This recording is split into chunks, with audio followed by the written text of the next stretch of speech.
Welcome to the Roadrunner 89 Swirl to Investment Network, where we talk about interracial love and marriage. Hope you enjoy Swirl to Investment.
How's everybody doing tonight? Happy Saturday night. It's good to see people trickling in. I'm glad everybody's here tonight. Tonight, you see my topic, Secret Swirl Society, Rich, Powerful Men and Black Women. Okay. I'm going to talk about a little bit about that, because there's a misconception that powerful, wealthy white men won't marry black women. They'll have sexual relations and use them, but not marry them. Okay, there are white men that fit that description, yes, but there are a lot of wealthy white men marrying black women. Okay, all right. And there seems to be, when I look through YouTube, and I do watch a lot of people, when I get a chance just to see what people are talking about, see, the images people try to portray out there to push forth their agenda, okay? What they think is the best thing for marriage, okay? Whether it's marrying with inside your race and culture or opening up your options, okay? And, so there's a little conflict there. And to be honest, we're all going to show our best image, right? Okay? Now, I do cover some things when white men do the wrong thing, because it happens. Okay, and my channel, white men don't get a free pass because they're white guys like me. I'm not here to uplift white men or men at all. Okay, I don't care if men get their feelings hurt. I really don't. Women, that's another story. I do have compassion. Especially for black women. Black women have been a blessing to me in my life. And not just the ones I dated, but the friendships I've had through the years. Really amazing people. And for the most part, black women are amazing women. Black women are really down to earth and loving women. They are. There are some that will hate you. Okay, I've dealt with that. But for the most part, black women are pretty easygoing, pretty reasonable. Okay. If you're doing what you're supposed to as a man, uh, usually black women treat you well. And, there's a misconception that black women act a certain way and highly emotional and angry. Um, and that ain't true. Black women are emotional because they have a big heart. And when you got a big heart, you have a lot of emotions. Okay. Um, and you have a lot of passion. And that's the beautiful thing about black women. Okay, that's something that's very attractive. Their passion, okay, and the love they have. Um, you know. But anyway, I'm going to go over what we see, okay, about the rich white man, with the black woman. Okay. Now, there's always been wealthy men in our country that, have had mistresses and used women. Okay. There are wealthy men that do that. And, they'll use them for, uh, to be their mistress or the side chick on the side or whatever. Okay, but not all rich men do this. There are rich men with good character that their morals are race disloyal. Okay, all right. Let me highlight some of these comments. Hey, Beverly, good to see you. Indiana mom, buy the book. Good to see you. Dice Divester over 47. Good to see you. Race disloyal. You know what? I fit that group too. I'm race disloyal too. When it comes to, with me, I'm married to a black woman, so but when I started dating, it was black women exclusive, and people always thought I was weird because of that. And I guess I'm supposed to just like all women and just if I'm going to date interracially, I'm supposed to accidentally bump into a black woman and by accident. No. With me, it was deliberate. Okay. But anyway, okay. I'm going to put some information up here before I get started. Hey, Jennifer Smith. And 4th of July, I'm doing a giveaway, a hockey jersey, a gift bag, and $100. Okay. And every video, well, not every video, but every live show I do, till the 4th of July, I will wear a hockey jersey. I'll wear a different one. Okay. And if I use them all, I might have to go back and use them again. But take inventory of which jersey I wear and the information about the team. Okay. Tonight I'm wearing a Philadelphia Flyer jersey. Okay. And congratulations to the Philadelphia Flyers. They beat the Edmonton Oilers 6-3. All right. And that's not my favorite team, but my favorite team is the Dallas Stars. Okay. But I love hockey, and hockey's awesome. And I want to say something. If you guys watch the hockey tournament, it was pretty intense. I wasn't disappointed. Well, I was disappointed Canada won in overtime by 1 goal. That was a letdown, but they played good. And the first game we won, the round robin, we took it to them. I love hockey, and I love our neighbors up in Canada.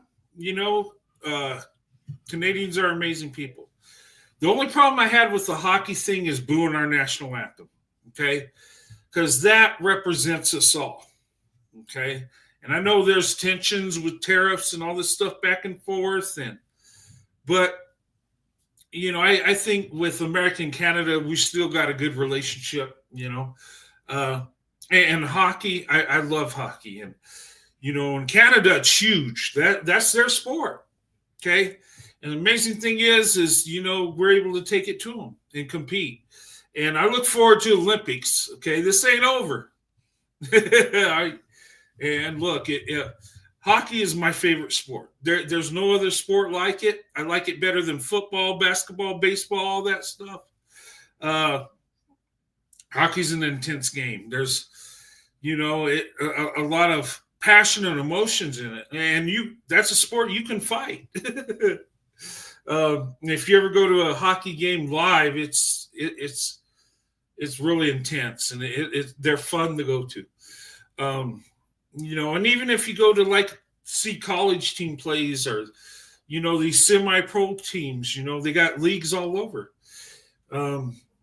Just watching that, and I got hooked on hockey back in the early 90s. Somebody took me to see a freeze out, and I think it was Maine playing a Canadian team, and it was a good, intense game, and I was hooked. Ever since then, I love hockey. Okay, but anyway, enough of that. Okay, and here's a description of the team. Okay, and what I'm looking for. Okay, is when was this team established? Okay, the Philadelphia Flyers. Okay, the history is starting in 1967 to the present. Okay, and of course they're out of Philadelphia, Pennsylvania. Home arena, Wells Fargo Center. Okay, and just remember that. Get to know hockey. I'm trying to promote hockey while I do my show. But I love hockey. I do. Okay. Anyway. Okay. I'm going to do something that's funny. Look, there might be a little trigger warning. Okay. Becky and Karen might get mad at me, but I love Becky and Karen. Karen, good neighborhood watch captain. Okay. Hey, Karen, there's a purpose for everybody. Okay, but before I do, let me do the copyright disclaimer. Fair use. Okay, and we're going to use these videos for educational purposes, commentary, and have a little fun tonight. Okay, I'm kind of in a silly mood, so and that's good. That's okay. And look, I don't do this stuff to be personal or nothing, but I will make fun of people. I will make fun of Brad, Becky, Tyrone, and Keisha, and Mei-Ling, and Maria, and but it's all in fun. Okay. Today at work, I talked to this woman. Talked to me, and she says, and the crazy thing is what my channel is about, right? About interracial relationships between Black women and non-Black men, and taking your swirl to investment. But I get this question all the time. People say, well, why don't you show a couple with a Black man and a white woman? And I'm like, that's not what my channel's about. There are so many channels that show that. And if you want to see that, they're all over. Go there. Enjoy yourself over there. But somehow, because I'm a white guy, I got to be inclusive and let everybody in when that's not what my channel's about. And I know why they want me to do it. So my followers will lose interest and be disappointed. My channel goes away. And I think that's why they do it, because it makes no sense. I have nothing against anybody dating and marrying who they want to, okay? I'm not against anybody. And in fact, I want everybody's marriage to work, okay? That's how I feel. I don't want to see, it don't make me happy to see people have failed marriages or failed dating experiences. I don't want to see that, okay? I want us all to win here, okay? But I do know Black women, white men, we are the most successful. We have the longest lasting marriages, okay? And I'm not making it up, it's in the data. Pew Research is an awesome place to get that data. You can go in the US Census and look it up. It's out there, okay? And those of us, black women, white men that are that are married and have successful relationships, we should feel good about that. And let other people know, yes, you can fall in love with a black woman as a white man and be happy. In fact, that's your best option. I'm just saying. Statistically, okay? Hey, Diamond Lace, good to see you, young lady. Okay. You look happy tonight. Oh, thank God. Yeah, Beverly, hey, I apologize to you because I got something to send to you, and I just been down in the dumps for a while, guys. And I think because I've been working and just tired, and sometimes this YouTube thing brings you down. And sometimes you got to step back. But I'm feeling good tonight. Looks like they're going, let me cut back on some hours so I get more rest, more family time. And that's good, but anyway, I kind of got off track. Well, this lady I work with, right? Want to know why I didn't talk about black men and white women and other people, and somehow I'm biased because I don't show everybody in an interracial relationship. Well, that's not what my channel's about, okay? Like I said, I have nothing against anybody else, but this is Swirl to Investment. This is black women, white men, black women, non-black men here, okay? This is what we talk about. But anyway, I want to show some love to Becky and Karen and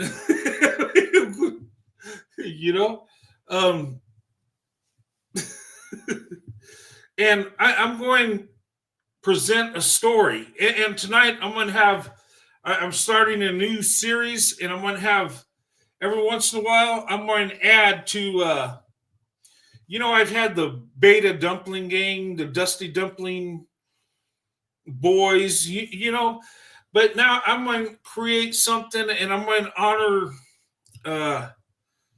those cosplaying white guys. I'm going to honor the vanilla thugs, the vanilla thug boys. Okay, the ones that that just want to just dive in the culture, and a lot of them I think want to be black, and they can do that. I mean, I don't think black men are offended that they're taking their culture. But I need to give the vanilla thug boys some honor. I gotta, show some love. Okay. So I might create a character every now and then. Okay. And tonight's character, okay. And tell me what you think about Okay, I don't hate these guys, but I came up with this character. Okay. And what do you think? Vanilla Pink Diddle. Hey Diddle Diddle, it's Vanilla Pink Diddle. I think that's a pretty fly name, if you're a white guy in the hip hop, Vanilla Pink Diddle. Okay. Okay, I better stop. All right. Vanilla Pink Diddle. That's the new vanilla thug boy there. I'm going to come up with more. Okay. But I think that name, it fits, It looks, hey, it describes the hip hop white guy that's vanilla thugging. All right. So see, I have love for all people. Hey, the vanilla thugs, I got you. Jay Mensa, hey, how's it going? It's been a while. Uh, Kathleen King, good to see you. Being thuggy, it's a black culture. Oh, it isn't a black culture? Okay, well, some black people say it is. Well, we're just going to do vanilla thugging, okay? Um, but there are thug white people. Yeah, there is. All right, now, all right. So I'm giving you information, right? Remember this stuff, and when because see, there can only be one winner, so you got to get, who gets the most questions right is going to win, and there can only be one winner. Looks Latino. Well, he could be a Latino. Okay, it's kind of vanilla, kind of like a darker vanilla. Latinos, a lot of them have, they have Spanish. That's European, so that is white. Okay. All right. All right. All right. Now, I'm going to tell the story. Okay. Becky and Karen. All right. They're going on an excellent adventure. Okay. And this would be a good storybook. Okay. And that's going to show love to swirlers on the other side of the coin. Okay. Becky and Karen's excellent adventure. They're excited. They're going on an adventure. And, they like black men. And, that's where their heart is. And all the power to them. They're looking for rainbows and unicorns. They're going for it. They're happy, excited. Look at them, smiling, got their makeup done and hair done. They're going. Okay. On that journey, Becky goes over to Karen's house. Okay. And Becky and Karen share a bowl of tuna casserole. Okay. And they're hanging out, watching some TV, thinking about tonight when they get together and go on their excellent adventure. And they share a bowl of tuna casserole that's been handed down through the family. You can see it's got bacon and peas and it's got some raisins in there. You got to put the raisins in there. Okay. That's in our culture. Okay. That's white culture. Tuna casserole with raisins. We own it. Okay. Don't steal our culture. No, you can steal it. You can have some. I'm friendly. Okay. But Becky and Karen, they make the best, right? So after they share a bowl of tuna casserole with raisins and peas and bacon and some sliced apples, that goes good too, and maybe some walnuts to add a little crunchiness to it. And an extra mayonnaise. You got to have extra mayonnaise. Okay, so yeah. All right. So after they share that, they hang out a while, and they're going on a journey. Okay, so they drive down to the local restaurant. Okay, Becky and Karen visit McDonald's. All right, they're excited. They're going on an adventure. And why does Karen always look angry? And Becky looks like a psycho. But these are good women. They're just out to have fun. Okay, they visit McDonald's. Becky, I think, had the chicken nuggets with a Diet Coke, and Becky had a double quarter pounder with a Diet Sprite. Okay, and so they're getting their dinner ready, and getting ready. So after they eat their meal, Becky and Karen go to the club, and they're having a good time dancing, and they meet two young men there. Okay, these guys are aspiring rappers, and we got Trick Daddy P and Thirsty Mike. Okay, And I'm going to leave that story there. All right. But hey, and in the surrounding area, Trick Daddy P and Thirsty Mike, they're one of the top dudes in the local circuit. And Becky and Karen, they they might have hit the jackpot. But let's see how the night turns out. Okay. Now, will Becky and Karen have that excellent adventure, or will they have a bogus return journey? Only time will tell. Karen is a bit chunky. Yeah, she is, and that's okay. No, nothing wrong with that. Look, some of us are. I'm a little chunky, but anyway, Duke Mayo. Yeah, you know what? And I would say to my Tyrone and Dante that is in the white women, make sure you know what type of mayonnaise. Is it real mayonnaise or Miracle Whip?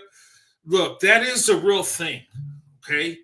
And you got to learn how to eat the tuna casserole, okay? Because if you insult her, I can't help you. But go out there, find you a Becky, and do it right. Build back a better Swirl. Don't just go out there bowling for Becky's and try and get your numbers up. I want you to find a good Becky, settle down and have a family, have a long-lasting marriage. Okay, and if we could get Becky and Tyrone to have the success that Brad and Keisha have, we would be number one. Now, black women, white men are number one. Okay, but as a group, Asians and white people are at the top when you put them together. Now, when you separate them, of course, black women, white men, we're on top. But what drags us down with our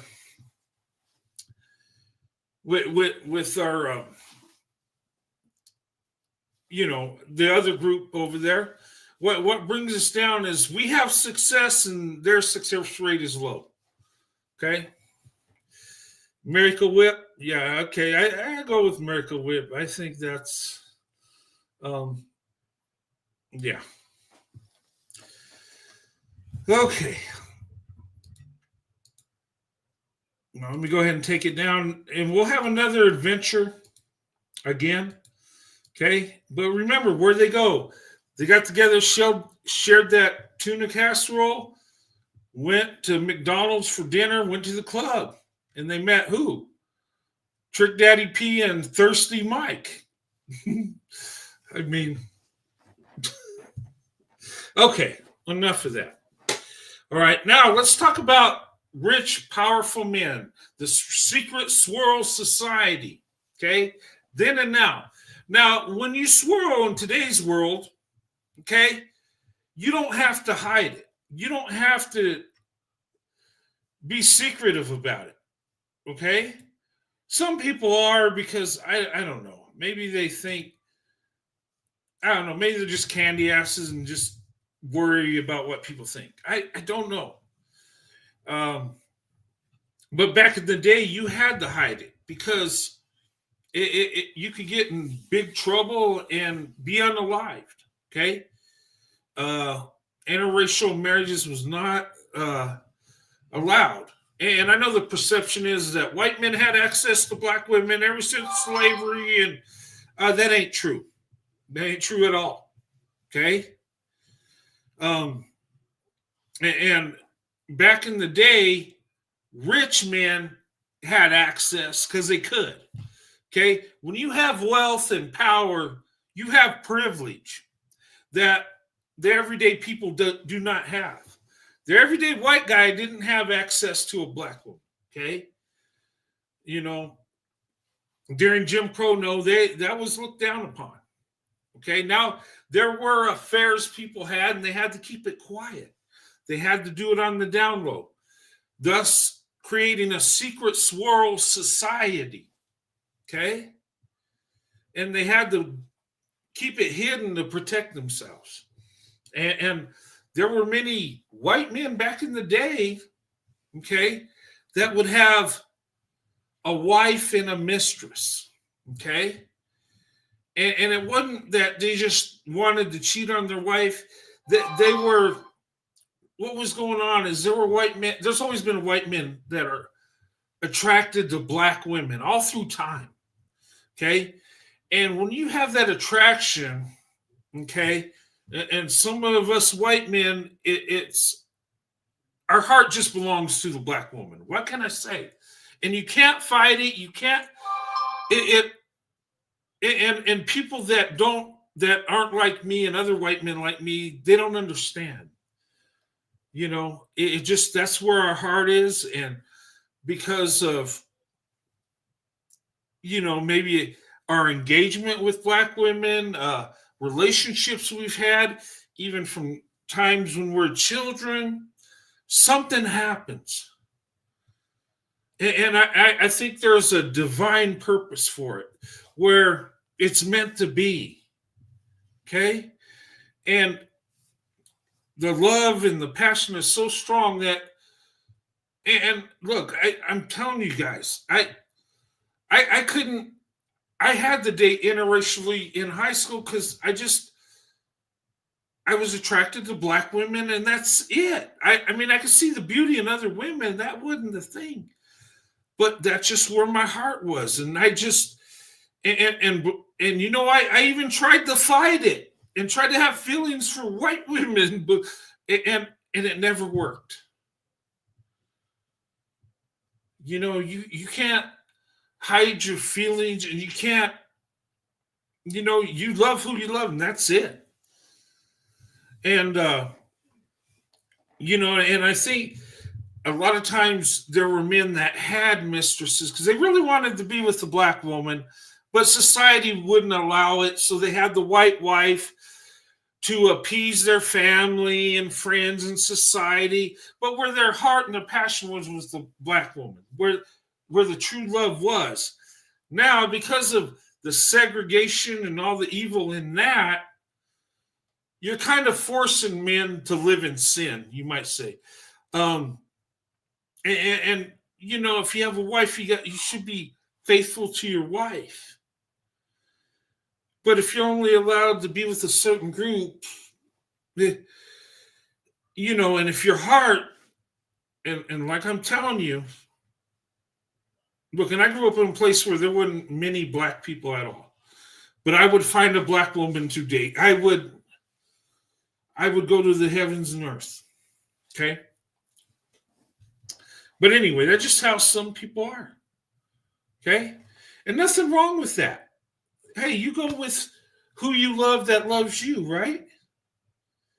We shouldn't limit people. Oh, well, you're black, you can't be with the white guy or white woman.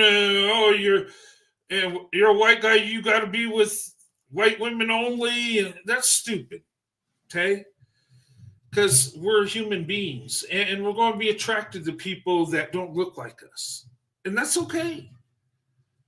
I think more of us need to open up our options. But anyway, I'm kind of getting off subject a little bit.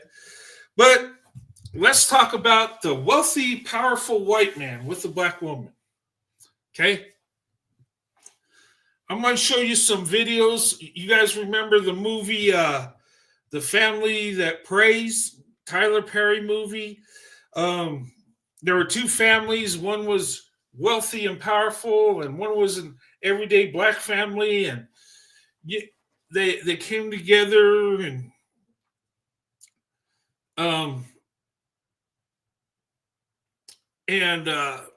there was a how can I say there was an adulterous relationship between a rich, powerful white man and a black woman.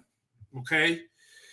And these two people, they portrayed the white guy as he was, he's just cold and powerful and took advantage of people. And I think a lot of people see the white man as just cold and ruthless and powerful and just takes what he wants and don't care about nobody. And I think a lot of black people have that image about white men, okay, that have money and have success, okay? And believe it or not, there are a lot of white men that have a good heart. They just happen to be wealthy, okay? But there are some that will exploit their wealth and power, okay? But that image is out there, okay? If you remember that movie, right? Okay, William Cartwright. He's a CEO of his family's company. He's very powerful, very rich. Okay. He has a thing for this woman. She's a married woman. Her name's Andrea in the movie.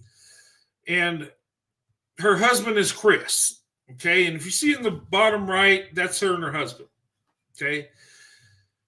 This white man and black woman have a thing for each other. But he's using her, and she's like desperate to be with him. Okay. And I see people a lot use this image.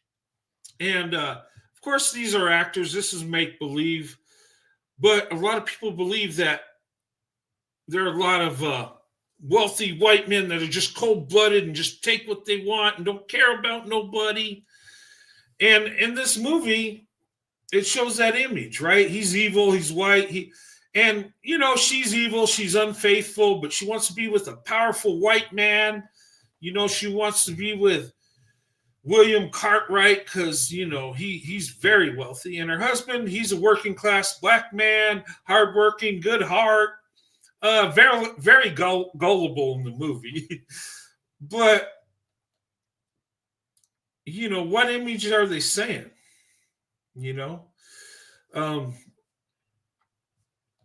But this ain't a true image. Now, I'm sure there's men that are like William Cartwright, okay? And there are men that have mistresses that are married. It is wrong. It is horrible. But powerful rich men do this. They've been doing it forever. We can look at historical figures, right? And men we look up to.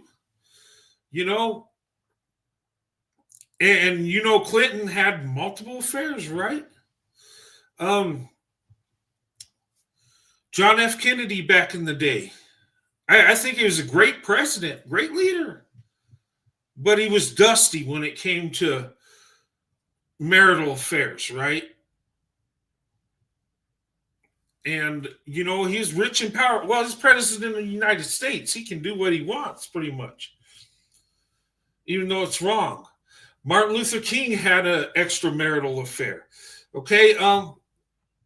And I'm not trying to bash these men at all, but what I'm saying is it happens. Okay. But it don't make it right. Whether you have money or power or you don't, you stay faithful. Okay. But there are good, rich white men that marry black women and they love them. Okay. Just because you got money don't mean you're evil, okay? Now, money, there is temptation, and some men fall into that. They wouldn't do things, they do things they wouldn't do normally when they get the money, power, prestige, okay? But it don't make it right. But anyway, this is an image. Now, are there men like this? Sure. Is there evil white men that will prey on a black woman and use their wealth and power? Sure will. Okay. But there are men of power in all groups, black, white, Asian, that will exploit women because they got money and power. But there are good men in it too. Okay. All right. Now let me show you a wealthy, powerful man that married a black woman. And you're going to remember this couple. Okay?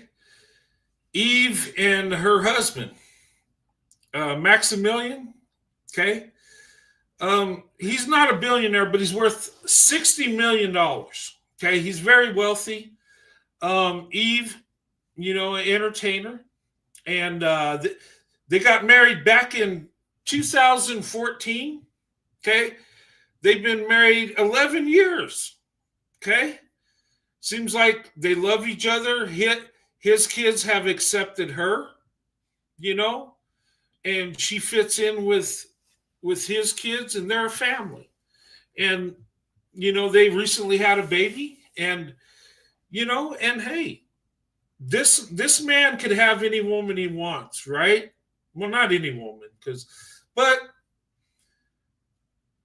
he has access to a lot more women than most of us men would ever have, okay? Because of his money, his power, his prestige, okay? He chose Eve. Now, Eve is a celebrity, okay? She ain't just some girl off the block that he just wifed up. She's famous too. And usually, wealthy people end up with wealthy people, okay? We usually marry within our economic level, okay? But, sometimes a wealthy man might marry just an everyday girl. It happens, okay? That can work. Now, the other way around, an everyday white guy or an everyday guy with a wealthy woman, that don't work as well. Usually don't. I'm not saying anything's possible, but beautiful couple. He's successful. He loves her. She's beautiful. And this couple stirred a lot of people, upset a lot of people. I remember when they got married, people were flipping out. They flipped out with Serena Williams when she married her white husband, right? But Eve, people were upset. They're like, oh, she said she was a pit bull in a skirt and hip hop, and now she just settles down and marries this wealthy white guy. Well, I mean, he loves her. She loves him, and they got a family together, and his kids from his previous marriage love her. So, hey, it's good to see people happy. And I'm telling you, Eve's going to live in luxury the rest of her life. And she should, okay? We should treat women with love and respect, okay? Anyway, that's two groups, okay? We have this one, the made-up interracial millionaire man of power exploiting this woman. And then you got the real deal where this man married her, okay? She wasn't a mistress to him or not. That was, he asked her to marry him, okay? He wanted marriage. He wanted to take that Swirl to investment, and he did. And I think they both won big in that investment, okay? I do. I think so. All right. So I don't like when they portray an image, and because people really think that white men, that we're just conniving and evil and exploit people, and we're just naturally racist because we're white, right? That's just the stereotype we get, and but we're not like that. We're human beings. I'm a man like everybody else. It just happens my skin tone is white. And I love black women. And these men that choosing to marry black women, they love black women. Okay. Now let me show you, and I showed you this story before. Let me show you a story of a billionaire. Okay. Back in the day, after slavery, this guy posed as a black man to get with a black woman. You know the story, right? Clarence King. Okay. Story that's got all the making. Okay. Let me tell you this story that's got all the makings of a Hollywood movie. It has romance, deception, heartbreak, and resilience. But this story ain't fiction. This is Black history. Picture this. It's the late 1800s, and a powerful white man named Clarence King, one of the greatest geologists of his time, is living a double life. Why? Because he was madly in love with Ada Copeland, a beautiful, strong black woman formerly enslaved. In 1888, Clarence started to lead two secret lives, one on each side of the Brooklyn Bridge. In Manhattan, he was this blue-eyed, blonde-haired, toast of the town geologist, a best-selling author, an art collector. But in Brooklyn, he called himself James Todd, a black Pullman porter and a traveling steelworker. He did it for the love of his wife, a former slave from Georgia, 20 years his junior. She had no idea of his true identity until he sent her a letter from his deathbed confessing it all. Ada King would outlive her husband by 60 years. Clarence King was born January 6, 1842 in Newport, Rhode Island, the son of a wealthy China trader. In 1888, he met and fell in love with Ada Copeland in New York City. She worked as a nursemaid for a wealthy family in Manhattan. Born a slave in 1864, she'd moved north from her home in Georgia to find work. Clarence King made up an elaborate story for Ada. He was West Indian, he said, and he had to travel a lot as a Pullman porter and a steel worker. They married in the home of a friend. Clarence King bought a house in Brooklyn and hired servants to run it. Eventually, they had 5 children. But here's where the heartbreak comes in. On his deathbed, Clarence confessed the truth, that he was not at all a black man, but a white man living a double life just because he loved her. He passed away shortly after, leaving Ada to grieve not only the man she loved, but the world she thought she had built together. But Ada, man, sis was strong. She fought for years. She battled in court to secure what he promised her, which was $80,000. She outlived him by decades, living to be 103 years old. This story, man, it's complicated. It's messy, but above all, it's human. And it teaches us something about the power of love and sacrifice and the lengths people go to defy the system built on division. And you know this had to be love if this rich white man would pass to be a working class black man just to be with this woman. So today, this Valentine's Day, let's remember that black love has always been revolutionary. Black women like Ada have always fought with grace and grit, and even in the face of deception and heartbreak, they rise because that's just what we do. Now, if you've never heard this story, drop a black fist in the comments and pass it along to somebody who needs to know this black history and love on Valentine's Day. All right. Good video, right? Okay, now this guy went to great lengths to be with this black woman. Okay? He was a famous geologist. Okay? He lived this prestigious life. Okay? He was around people that were high up, very powerful people. He's a powerful man. Now, why didn't he just go with the flow, marry a white woman, and live his life? And he wouldn't have to play this charade and be deceptive. Well, for some white men, okay, me included, there ain't no other choice. And it don't matter what's in front of us. We got to be with the woman we love, okay? And I love black women, not because they're black, but what's inside their heart, their passion, okay? They are beautiful on the outside too, okay? But, well, they're the most beautiful women inside and out, hands down. But there's more to it, okay? And what we call people that interracially date swirlers, right? Okay? But what I call a swirler that takes his swirling to marriage an investor. Okay. We're not just being with a black woman, we're marrying the black woman. Okay. We're making her number one in our life. And that's what I did with my wife. Okay.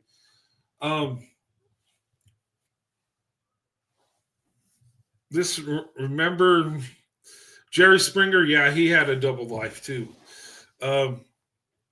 But, you know, some of us, that's who we love and that's who we want to be with. And it goes deeper than the physical attraction. Okay. It's deep emotionally and spiritually. Okay.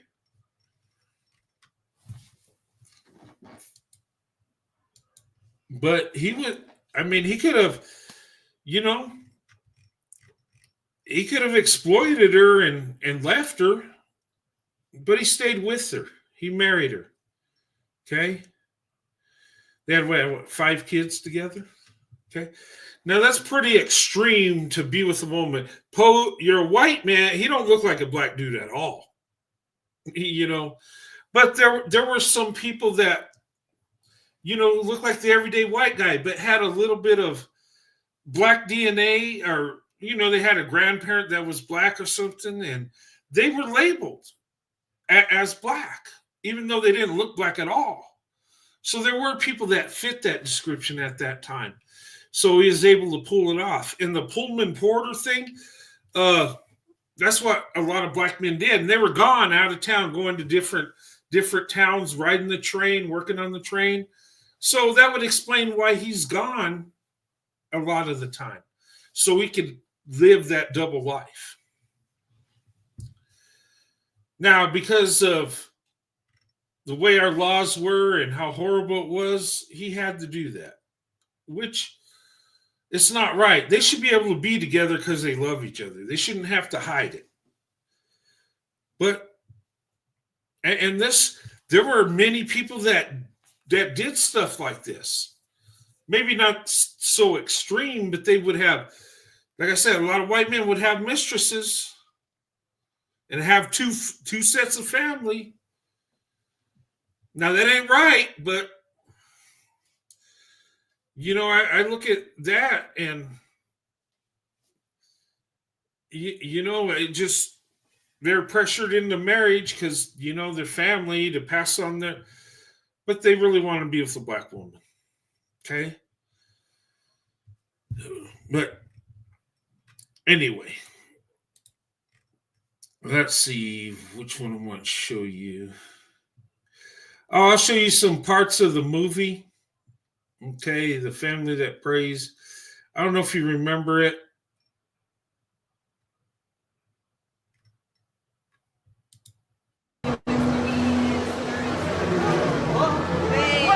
Oh, wrong video.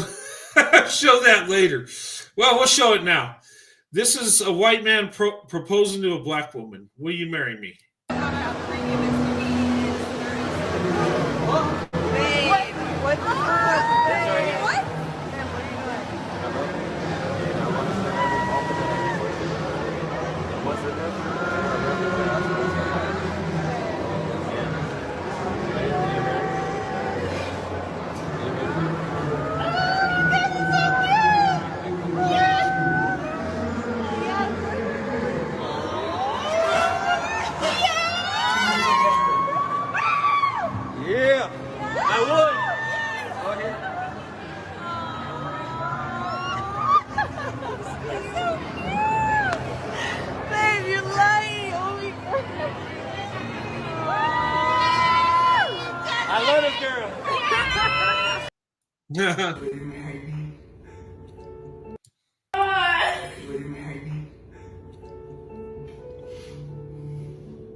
Okay.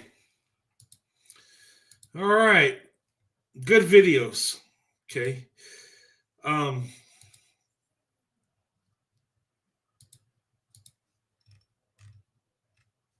right. Let me show you some videos to the film. And this is, I think, where what's his name? William Cartwright. Oh, wait, you can't do this. Get your hands up. Oh, that's that's the end. Wow, Andrea, you sure have grown up. Thank you. William, right? I want you to meet my husband, Chris! All right. Thank you for coming. Pleasure. Hey. Hey, this is, William. This is, Chris, my husband. Congratulations, Mr. Chris. Cartwright, thank you so much. Thank you. Ready to join the workforce, you give me a call. I'm sure we can find a position for you. I'll do that. Okay. Okay. Congratulations again. Thank you so Enjoy much. your evening. Appreciate it. Thank you. Do you see that? It's our lucky day.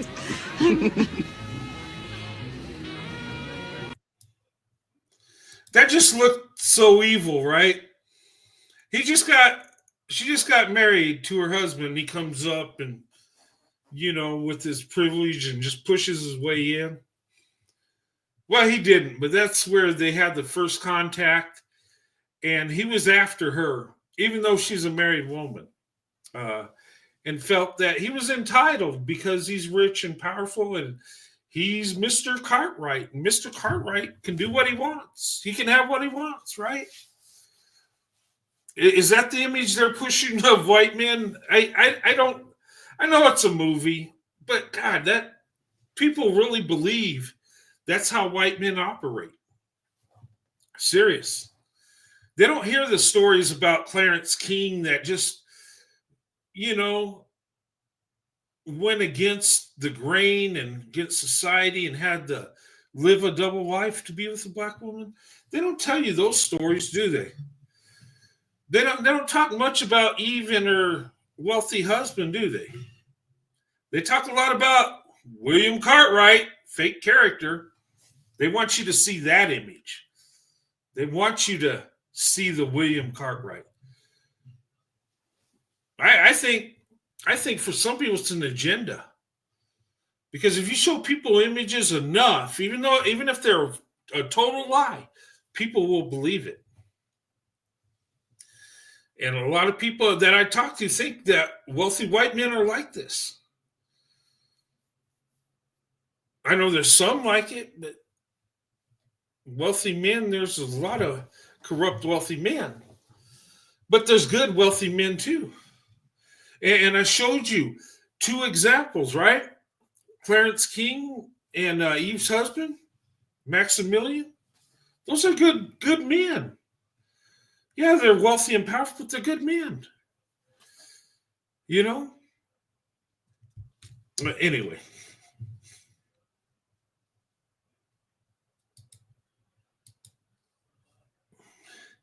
And here's one when they get in a fight after, he finds out that his wife was sleeping with William Cartwright. Oh, wow. You know what? Keep that money! There's plenty more where that came from! In fact, you know what? Here's for some more. You go buy yourself some boxes and get your stuff out of my house! 5 years we've been married and you talk to me like that. Now we got a son. What are you gonna tell him, huh? My son is a Cartwright.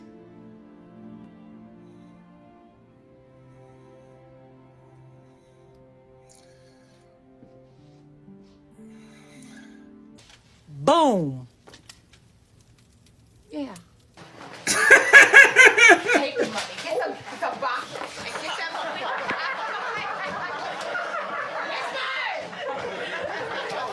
It is an ensemble for the audience.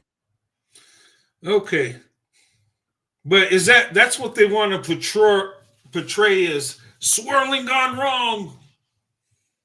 That's what they want you to see.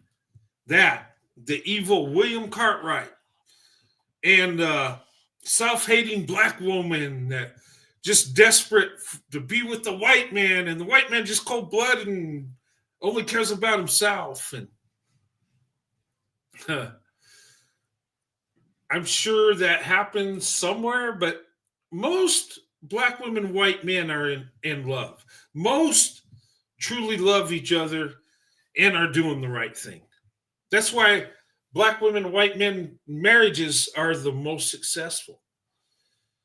But society don't want you to know that. Society don't want you to see that at all. Okay? Anyway, and then here's a scene where he kicks her to the curb. Everything fell apart, and his mother took back the company, and that money scene. I don't know if you've seen the movie, but William Cartwright gave her a lot of money because that was his mistress, and she had like $300,000 in her bank account, and he wanted to start his construction business, and he took the money, and that's why she was mad. But legally, he was able to because that's his wife. But anyway. Andrea, it's over. It's over? Yeah, it's all over. No, William. What do you mean? What are you talking about? I'm not leaving my wife. Got it? No, wait, you can't do this. Get your hands off You me. can't. William, no. You can't do this. Please. What are you talking about? We have a son. Do we? Do we? William, we have a son. Let go of me. Turn in your car. William, wait. William, wait. Wait. Dang it, William. William, you evil bastard. Damn it. See, black women, when you get with the white man, he's just going to use his wealth and power and impregnate you and kick you to the curb. Okay, well, that was fake. But I wonder what was going through Tyler Perry's mind. He wanted to push that stereotype, right? Now, to be fair, he did have a movie with a black woman, white men that were successful, and it was a happy ending. So I guess can't make totally mad at him. And in the movie, there was a homeless guy down on his luck, but he knew money really good. And, the mother, he got with her, and she was kind to him, fed him a sandwich, and, helped him out. And he gave her great financial advice and ended up becoming a millionaire at the end, if you watch the movie. But anyway. All right, let me get rid of that. Okay. Now, I'm going to show you a video of wealthy white men with black women. And you'll know these people. They're celebrities. Women who broke the barriers of race, culture, and background and found love in each other's arms. So, before I get started, from Hollywood, I want to give a shout out to Buzz Banter. That's who put this video up here that I'm using. And it's a very good video. Okay, so go over to that channel, check it out, subscribe, show them some love over there. from Hollywood legends to everyday heroes, today we celebrate some of the most inspiring love stories between famous white men and black women who broke the barriers of race, culture, and background and found love in each other's arms. So, here are 10 famous and super rich white men who married black women. 10. Erwin Bach. Erwin Bach is one influential German music exec who got married to a big shot in the entertainment industry, Tina Turner. The historic singer and actress had earlier divorced Ike Turner, a Mississippi-born musician, in 1978 for issues bordering on domestic abuse. With all of this, if you look at Tina, you see any of those scars? She said I broke her jawbone. If you ask a doctor can tell you, if I broke her jaw, no way is she going on stage. After leaving Ike, Tina later met Erwin Bach in 1985 at a German airport where Erwin was tasked with picking her up. Their connection intensified over the years, and Erwin became Tina's support system, especially during her health struggles. Despite their 16-year age gap, as Tina was way older than Erwin, the couple proved that age is just a number when love is involved. After nearly 3 decades together, they married in 2013. Wow, he was old. She was older than him. She looks younger than him. I'm just saying. I don't know. Black women can look amazing no matter how old they are. I'm serious. I'm like, wow. But anyway, this guy, he loved her, and she was happy, after being with Ike Turner, and that didn't go well. She opened up her options, and she took her Swirl to investment. Okay. And that's what these white guys are doing here. Now, does every interracial relationship between a white man and black woman work? No, not everyone. People are people.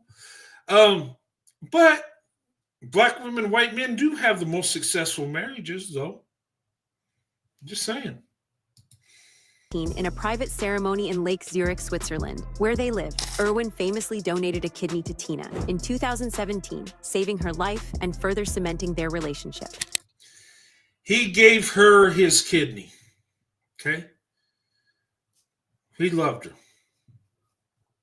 And he was with her till she took her last breath. Okay? You can't tell me that there's no love between black women and white men. You can't tell me every white man's a racist, fetishizing lunatic. Okay? Because when we look at the data tells a different story. And we're seeing real millionaires with black women, right?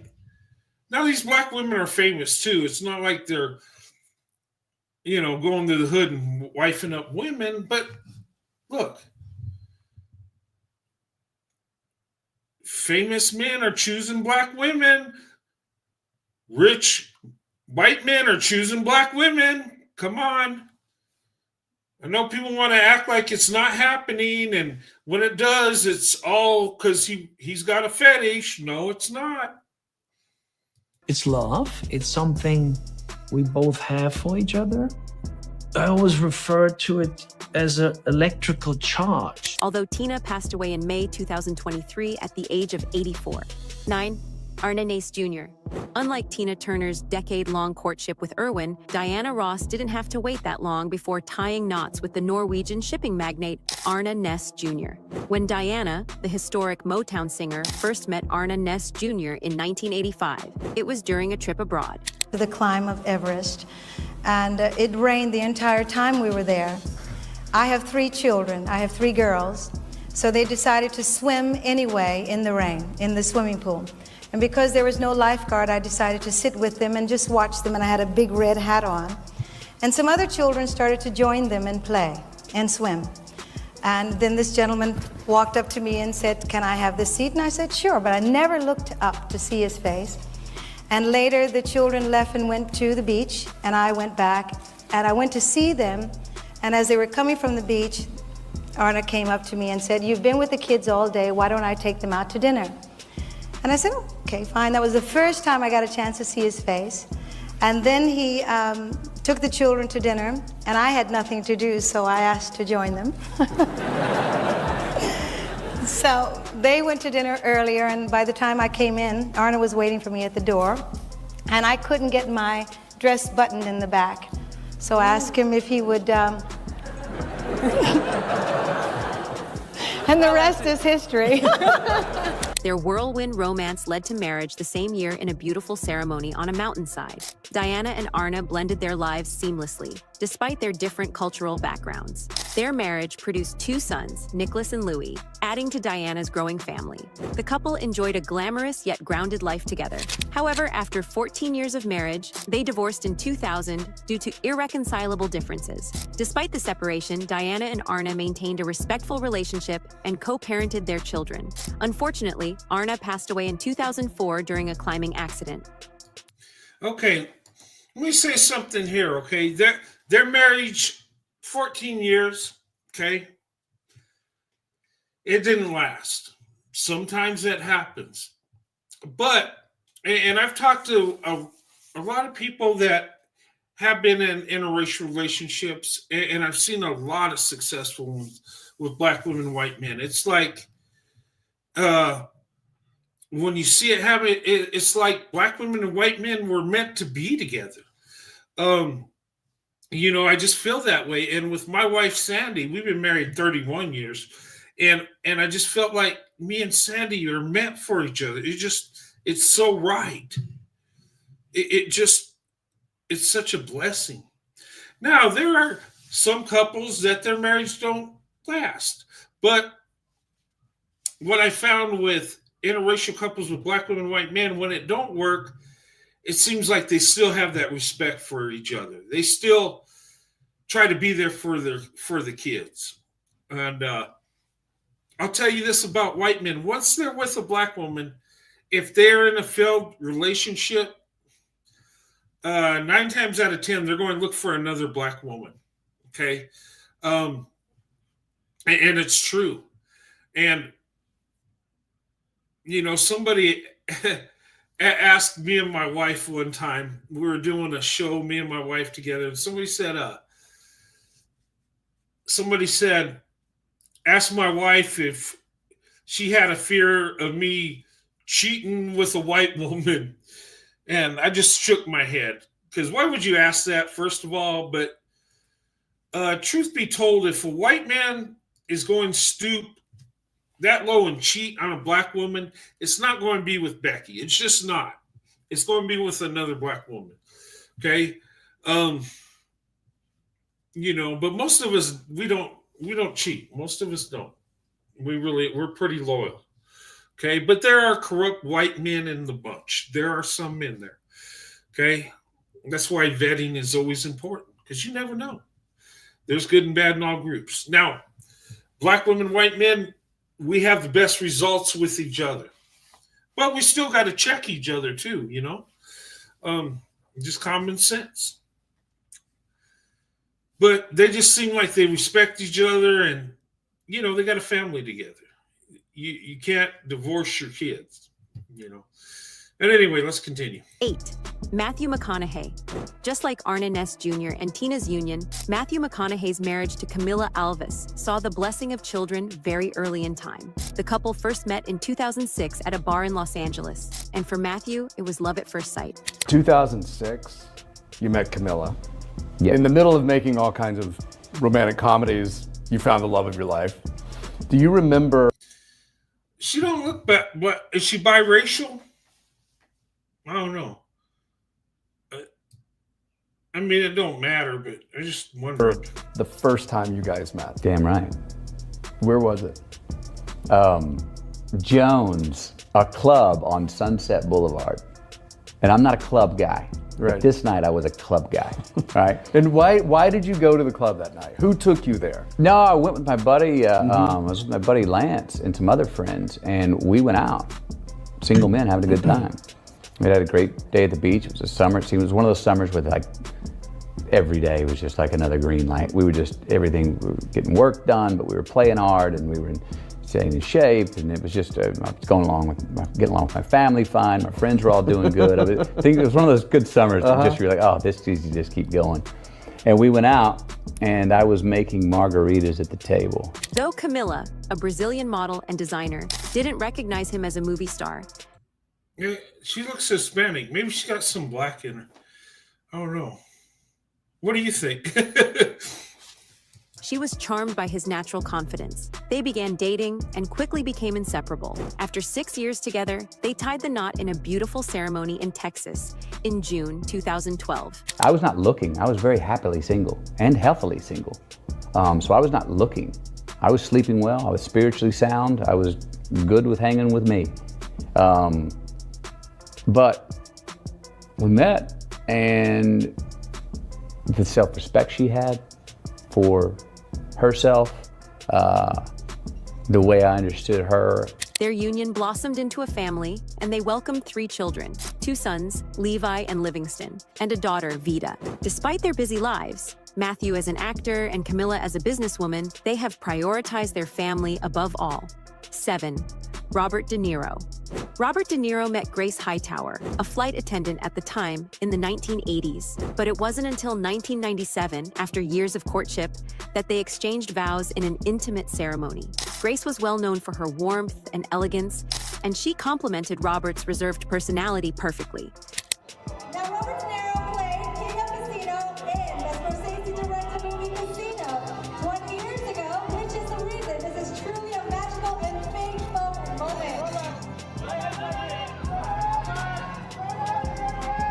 Okay, let's go further. Oh, wait, what is this?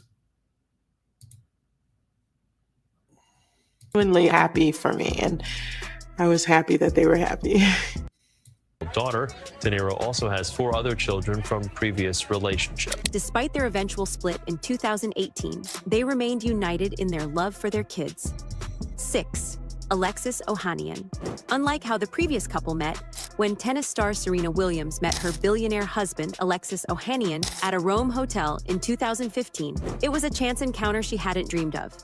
The wedding was a really big moment for me, and I think everyone there were just genuinely happy for me, and I was happy that they were happy. You are already my queen, and we already have our princess, but today I'm officially pledging myself to you and our family forever, and I'm so grateful, and I'm so in love. I know everyone says they marry their best friend, but you're not only my best friend, but you make me my best me. You complete everything that is in me. I trust you like I never knew I could trust a human being, and you love me more than you love yourself. Alexis had no idea who she was, and their interaction quickly turned playful and intriguing. In 2017, their love story grew with the birth of their daughter, Alexis Olympia Ohanian Jr. They tied the knot later that year in a star-studded New Orleans wedding. Tennis pro and the Reddit co-founder tied the knot on Thursday, just 11 weeks after welcoming their baby girl, Alexis Olympia Ohanian Jr., into the world. The two said "I do" at the Contemporary Arts Center in New Orleans, in front of a slew of celebrity guests, including Beyoncé, Eva Longoria and her husband Jose Bastón, Sierra, Lala Anthony, Kelly Rowland, and Colton Haynes, who got emotional talking about the evening on Instagram. I'm crying because one of my best friends got married, and it was so beautiful.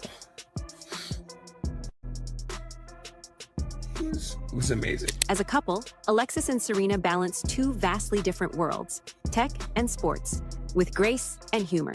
To date, they are known for their public displays of love and support for each other's endeavors. Their bond has only strengthened over time, making them one of the most admired couples in the U.S. 5. David Bowie. Now, this is the polar opposite of Alexis and Serena's story, because when David Bowie met the Somali-American supermodel Iman in 1990, he knew immediately she was the one. David swept me off my feet, and I'm still off my feet. He has managed somehow, I don't know, miraculously, to have my heart flutter when he walks into the room still. So, yes, he's definitely the one. He's definitely my one. David, the iconic musician, was impressed by Iman's elegance, intelligence, and strength. She was hesitant at first, but David's persistence and charm eventually won her over. In 1992, they married in a private ceremony in Switzerland, marking the beginning of a love story admired by millions. He claims that he knew immediately I was the one. It took me maybe a week. The couple had one daughter, Alexandria Zara Jones, in 2000, who brought them even closer. Despite their fame, David and Iman led a relatively private life, focusing on their family and shared happiness. David courted me a very old-fashioned way, which was such a delight. People don't expect things like that from him. You know, they think he's so hip and happening, and but he's truly an old-fashioned gentleman. Their marriage lasted until David's passing in 2016. 4. George Lucas. Now here's quite a power couple. George Lucas, the legendary filmmaker behind Star Wars, and Melody Hobson, a financial mogul. Of all the cities where I've ever been, Chicago is absolutely my favorite, and this is why I live here. They two had met at a business conference in the early 2000s. Melody, known for her intellect and grace, was the perfect match for George's creative brilliance. After years of dating, they got engaged in 2013 and married later that year at Lucas's Skywalker Ranch in California. Talk about a stellar wedding.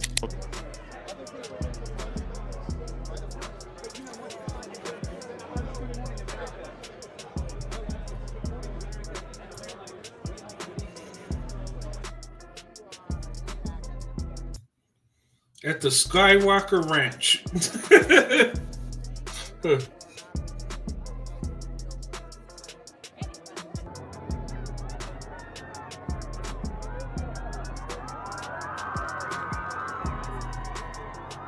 Theirs was a grand affair, attended by close friends, family, and many celebrities. Together, George and Melody have championed philanthropy, focusing on education, the arts, and social justice. In 2013, they welcomed their daughter, Everest Hobson Lucas, born by surrogate. Despite their fame, they have managed to maintain a low-key personal life, occasionally appearing at events hand in hand. Third, Dirk Nowitzki. Dirk Nowitzki is the towering NBA superstar who got married to Jessica Olsen, an art gallery director with Kenyan and Swedish roots. They had come in contact with each other in 2010 at a charity event, and their connection was instant. What a team. To the residents, neighbors, and friends of North Texas, you did it. You've proven the power of generosity and made history on North Texas Giving Day. After 2 years of dating, Dirk proposed, and in 2012, they tied the knot in a heartfelt ceremony that honored both of their cultures. The celebrations included a traditional Kenyan ceremony reflecting Jessica's heritage and a private Western-style wedding. The couple welcomed 3 children, a son, Max, and 2 daughters, Malika and Morris. How have kids impacted your life?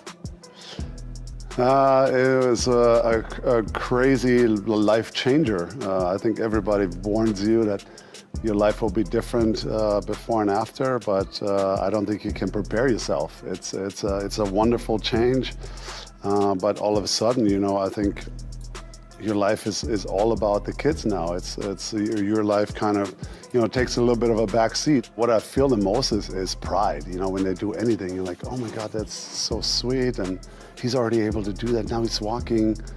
It's like when they do little stuff, you're almost, I feel more pride. All right. I think that's the last one. Let me see if there's an. What is that? Okay. That dude's Dusty. Yeah. Okay. Sometimes you get a dusty white dude in there. Okay. All right. But anyway, my point is these are wealthy, rich white men, and none of them fit the description of William Cartwright. Okay? None of these dudes are William Cartwright. Okay? The last dude's kind of dusty, but you know, he didn't exploit, he married the woman. Okay? But see, we don't focus, or we focus on the truth, but you know, people that don't want to see our relationships work, they focus on the negative. Even if it's a fake image from a movie. And they'll take it and spin it. Oh, yeah, that's how it really is. Well, I'm sure you'll find a William Cartwright out there. But we're finding so many rich, powerful white men choosing black women. You don't think, and look, I'm telling you, us white men that love black women, there's more of us than you know. And our numbers are going to go up. And we're going to come in, we come in with stealth. Like a thief in the night. Before you know it, you'll see all kinds of black women and white men that are married. And you won't even know what's happening. Probably because white men, we don't really announce it. We just do it. And black women ain't really announcing it either. They're just getting married and you see it popping up. And I look out in my hometown and you never seen a black woman and white man in the 70s and the 80s. It was rare. You know, me and my wife, we stood out because it was not in the norm. Now you can't go anywhere where you don't see a black woman with a white man. I'm telling you, it's changing. And those that say, well, the numbers are just low, it's too low to even worry about it. Well, yeah, we got a 1%, 3%, 7%, 12%. And then you're like, whoa. Huh. It's happening. There's a shift going on. Let me tell you, the black woman and white man coming together will bless our country. It will bless our communities. People say they want to get rid of white supremacy. Well, what's the best way? White men open up their options, right? But you get rid of this white supremacy, you got to get rid of the black supremacy too. Because if there's one, there's always the other. There's always the other. And you're not going to get rid of it totally. There's always going to be evil people. But we can make it a better place. So I would say to black women, white men, open up your options. And those of you that want to be race loyal and don't like and want to live in your segregated mindset, you do that. But you leave the people alone that want to open up their options. You stay out of their way. Quit making propaganda crap, trying to tear it down.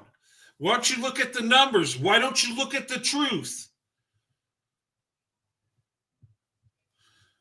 And look, whatever you think, those days of us being separate, that's gone. And what breaks my heart is I see a number of black people saying they're okay to go back to segregation. I'm serious. I've even talked to black people that say, yeah, it'd be best to do that. No, it wouldn't. The reason the civil rights thing happened because black people understood that they couldn't be separated to be equal. One will always have more power. And who do you think is going to have the most power? The majority.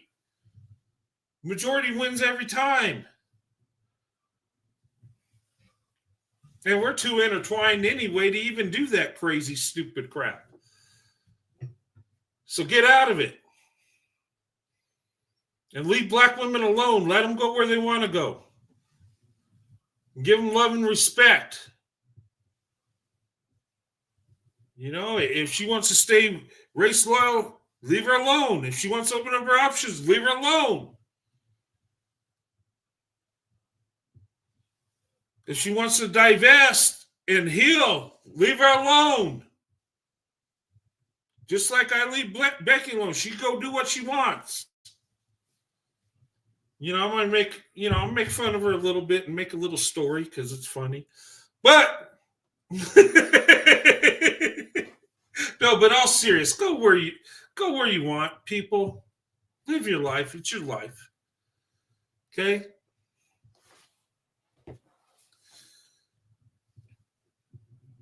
But anyway.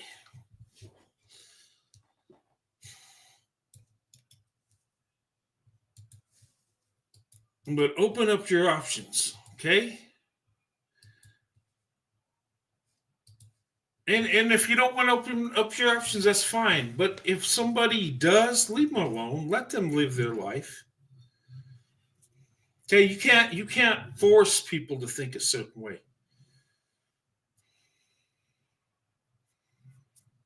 You know, our country's getting more biracial by the minute, and it ain't going to slow down. Okay? You can't stop it. I mean, you might be able to live that way, you know, with your own community that looks like you and train your kids to be that way. But I'm telling you, you will have a child, you will have a grandchild, that will open up their options. That will be curious, that will be attracted to somebody that don't look like you. Your children are going to be biracial, whether you like it or not. I'm telling you, that's the way the world's moving. And especially today in our society, with our morals going down the tubes, traditional people are going to get with traditional people. Okay? And there's a shift going on. Okay? Black women are moving up economically. Okay? Black women are going to be around more non-black men than ever. So what's that going to do? There's going to be more white men and other non-black men that are around black women. And guess what? Once they see the beauty and how amazing black women are, it's done. It's a done deal.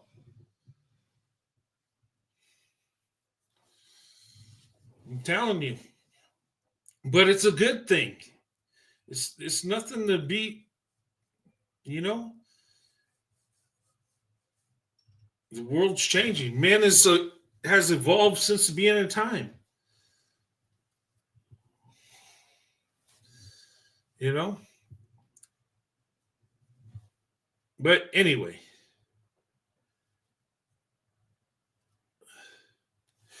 Is that story real? Yes, Beverly, that is real. That is a true, honest to God story. Yes. There was a man named Clarence King in the 1800s. He was a famous, surveyor, okay? He was very wealthy and famous, okay? And he lived a double life. He married a black woman, had children with a black woman. And that is, you can look it up. It's the honest to God truth. It did happen. That is not a made-up story. That's real. It did. You know, and crazy thing is he didn't tell his wife till he passed, till he's on his deathbed. Yeah, that did happen. Okay. And there are many white men that had affairs with black women all through history. Look, black women and white men have been together ever since this country exists. Even during our worst time in our history, black women and white men were together. I'm telling you, and we're going to be together forever. It's not going to stop. Now, most white men and black women stay with their own group, but that's changing. There's a shift going on. You can't stop it. I don't care what your feelings are. You can't. What you got to do is focus on, okay, are these good people together? That's the only thing we should be looking at.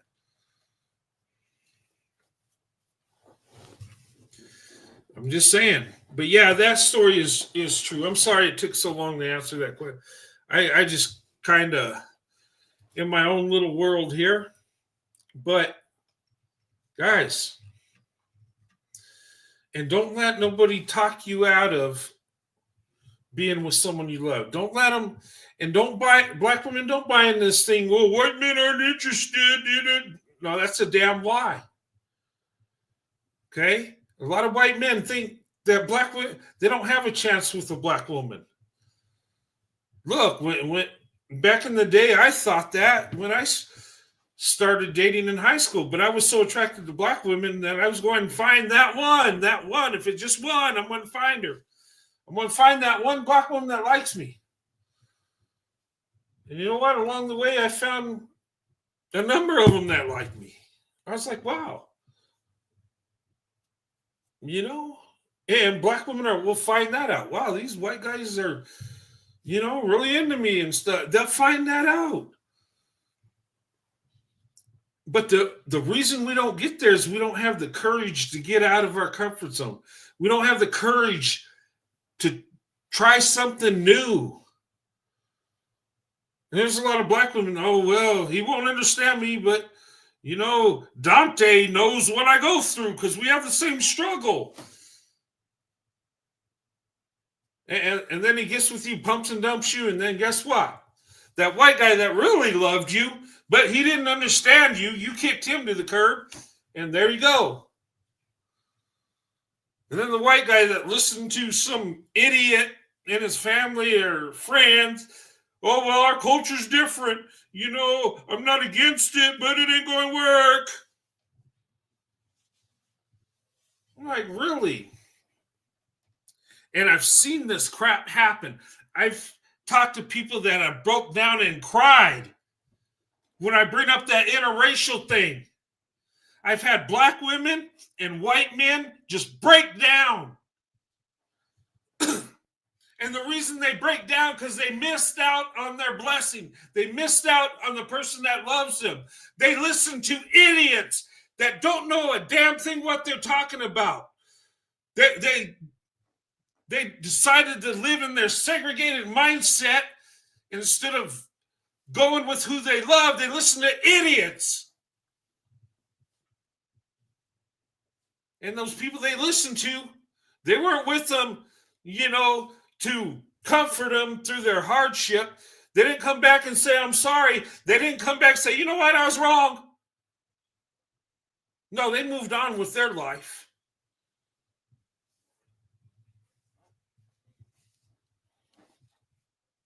There's so much anti-black women and white men swirling that it's disgusting.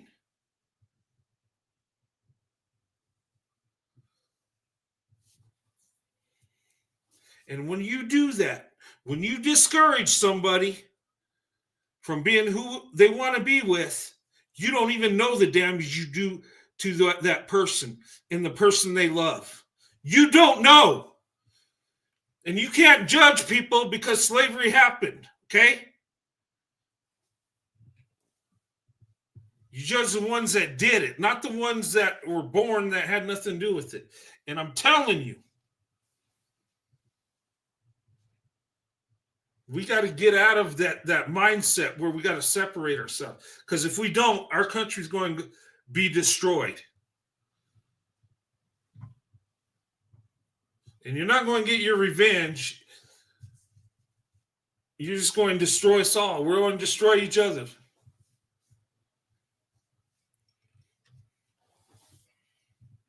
But one thing pisses me off so much. And you know what? I know people that date and marry whoever. I never discourage nobody. I have never told one white woman not to date out. I never do. That is wrong. Some weirdos think I don't like it. Well, they think that because they don't like it.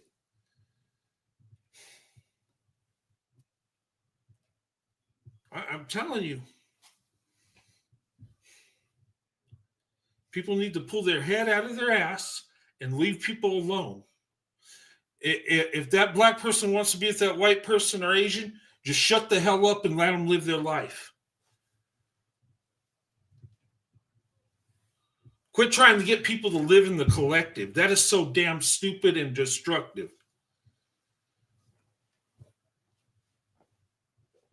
And this segregation thing, and black people that want that, you think that's going to go over well? Well, first of all, you're not going to get it. I mean, you could segregate yourself voluntarily and just be with this one group of people. You can do that. But I'm telling you, your kids and grandkids are going to open up their options. And there ain't nothing you could do to stop it. The best thing you could do is teach them morals and character and say a prayer for them. You're not going to control who they're with. Sorry to be the bearer of bad news, but this pro-black, pro-white thing, it's dead on arrival. It's over. I'm telling you, it's slowly dissipating. People are saying, you know what? I'm going to go over here. Black men and white women have been doing it forever, right? And they're doing it more. Now, white men and black women are saying, hey, you know what? Our counterparts don't respect us. They don't appreciate us. So I'm going to go over here. And I'm telling you, honestly, I've talked to white men, and I'm telling you, a lot of them believe that Becky has let them down. They don't appreciate them. They don't appreciate what they do. And so what are white men doing? They're going with Hispanic women, Asian women, black women. White men date and marry out more than white women do. And the numbers are climbing.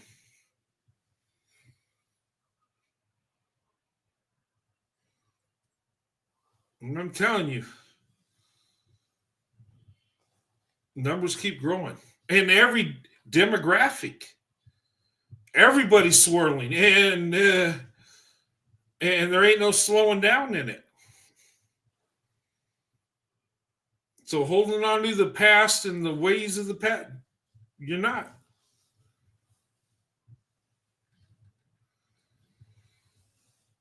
You need to be with someone that you love, that loves you.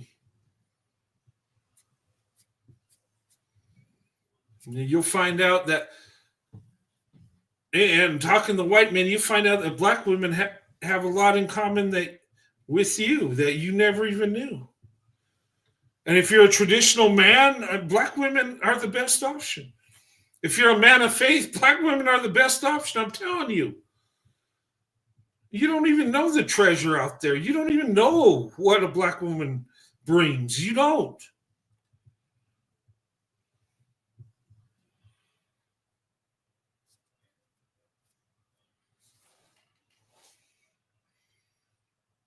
And I'm telling you, back in the day when I opened up my options, a lot of people had a lot to say about it. A lot of people had their opinions. They can't say a damn thing now, except, well, damn, you're right. Damn, you seen something we didn't. Damn, your marriage lasts. Damn, well, yeah. If these bozos would have listened to me back in the day, back in high school, I told them. Black women are amazing. Get to know them. Oh, no, that'll never work. They don't like us anyway.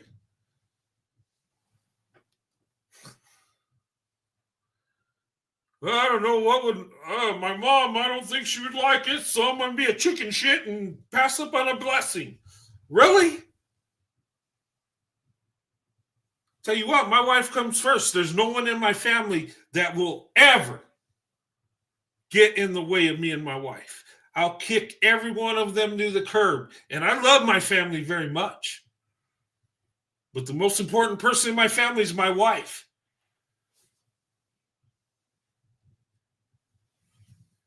That's one person you leave the hell alone.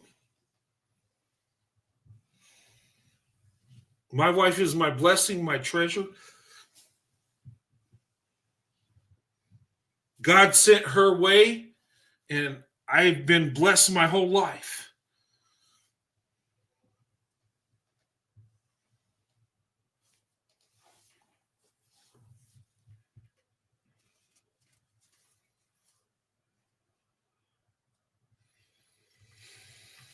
But anyway, enough of that. Some things just irritate me because people are so damn stupid. They can't even look at a person and they just judge people like, oh, well, he's a fetishizer and racist. Why? Because I love black women? Why? Because I'll kick a man in the ass to protect a black woman? Look. And I don't care if you're white or black. That don't mean a damn thing to me. I was raised to protect women. That's what we do as men. We don't coddle other men. Okay? If a man gets his feelings hurt, tough. Sometimes us guys need our feelings hurt so we can humble ourselves, get back to reality, and do better. And I tell you, My whole life, there's been many times I had to do better. There's been many times I failed. But the beautiful thing is you can pick yourself up and do better.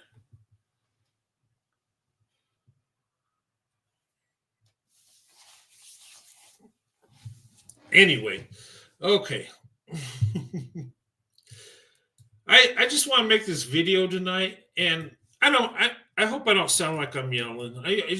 I'm just passionate in my beliefs. I just see some things that I don't like.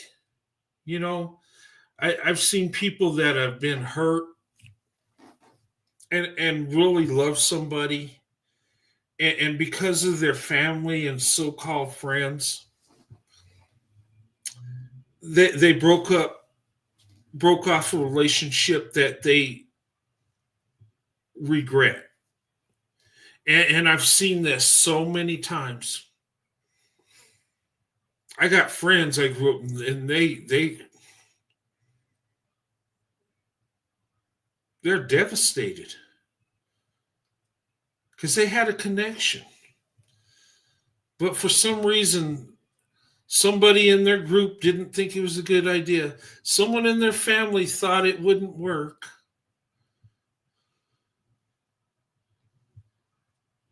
I had people tell me my marriage wouldn't work.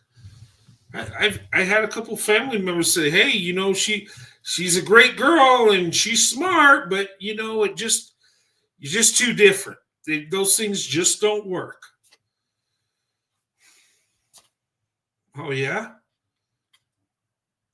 What happened to your marriages? What happened to your relationships? You did the safe thing. You bought into that garbage that people are only attracted to their own race. Well, some people, it's true. But there's a lot of us that aren't that way at all.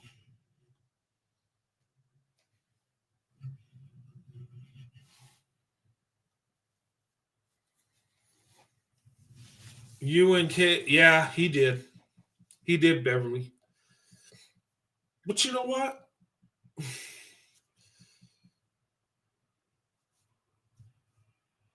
But he never said nothing to my wife, because that wouldn't have went over well at all. My so-called friends that say, "Oh, you shouldn't do that." Yeah, I kicked them to the curb, because you know what? The woman I love is more important than anybody on this earth. My Sandy is worth more than anything in this world. And nobody comes before her.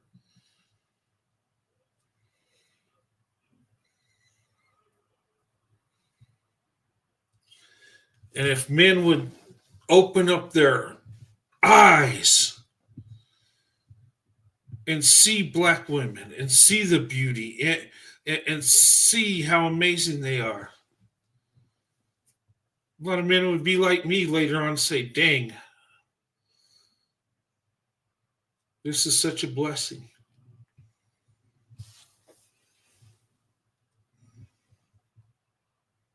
And you know what? Every time I come home to my wife, you know what?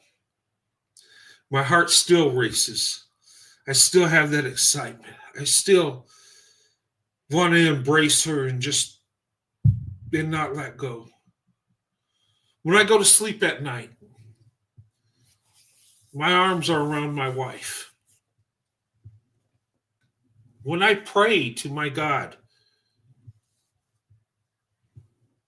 I put my arms around my wife. I love my wife. She is more to me than anything in this world. And I know the show was about powerful rich men. I'm not a powerful rich man at all. I'm an everyday blue collar guy, you know. But I do very well. I do. And the reason is because I got such an amazing wife. that brought out the best in me I never thought I had.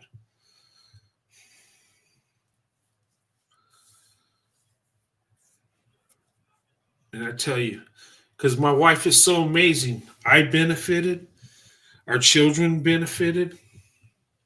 Heck, my family altogether benefited.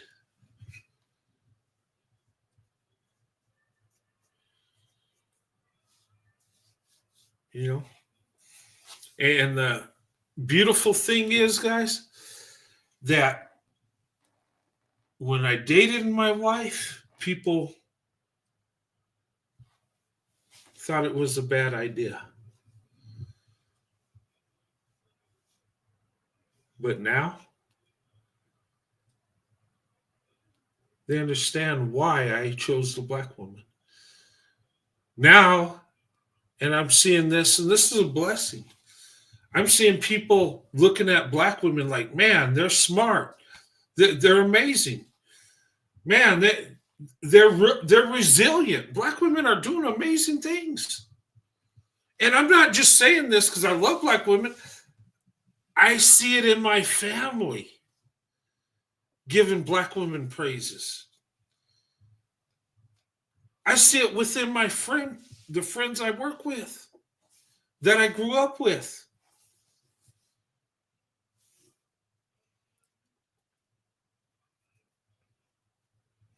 And even the ones that aren't interested in opening up their options, they got to admit, well, black women are amazing.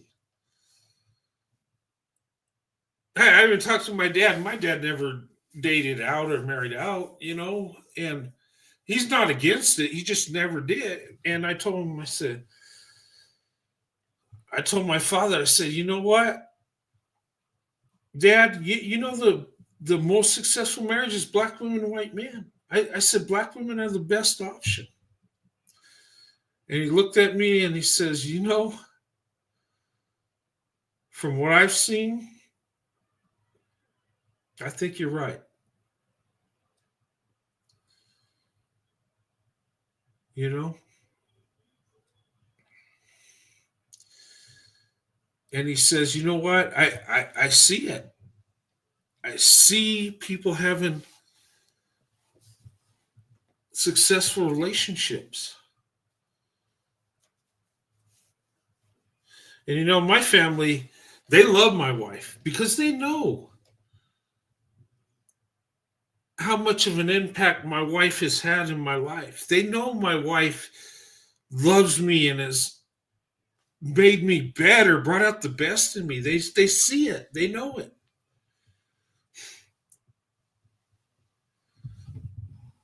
I mean, my mom was broken down, you know, just like, man, your wife, I thank God for your wife. My father said that too. Both my mom and dad said they thank God that I married Sandy, my wife.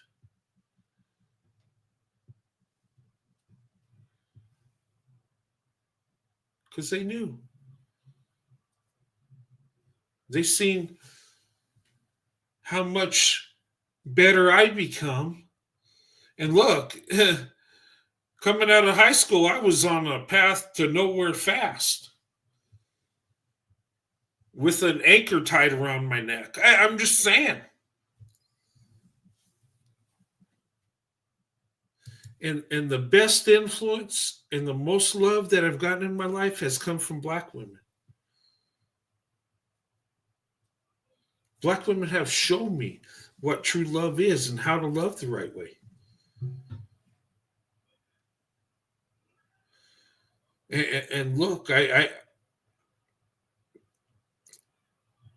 don't know what it is in my life, but it just seems like at times I was in pain or something wasn't going right. There always seems to be a black woman there to show me some love and encouragement. You know, it's,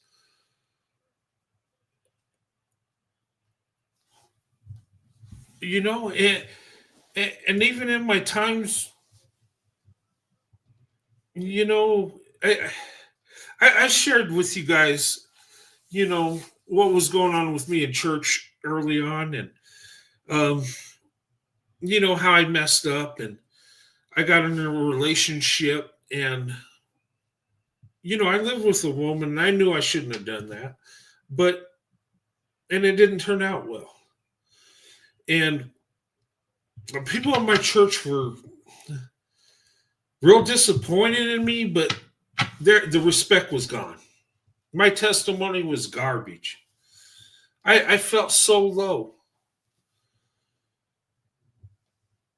But there was one person, this woman in church, and she was an elderly black woman. She said, you know what?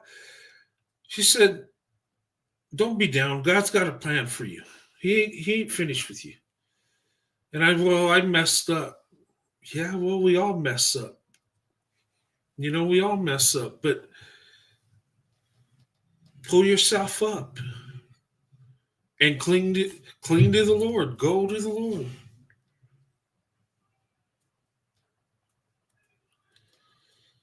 You know? And it just, little things like that in my life. My time I shared with you with my babysitter, guys, these are impactful moments in my life. And it was a blessing.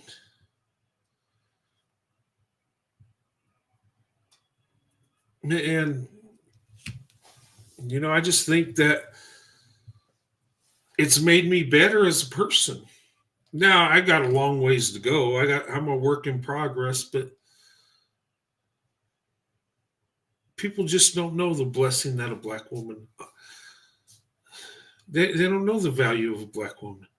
And I don't understand it. I don't know why that is. I don't. And I know there's a lot of propaganda and a lot of barriers that keep us apart.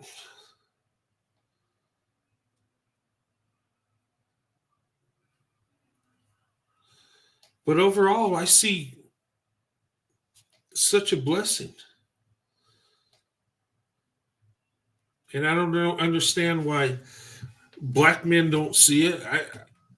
You would think growing up with black women, they would just automatically love them and want to marry them and have families. And that some reason a lot don't. And I don't understand it. I like, and I hate to see that because black women deserve better. I mean, you know, I see jokers telling black women that they need to lower their standards and accept the guy that does the bare minimum. I mean, what is that?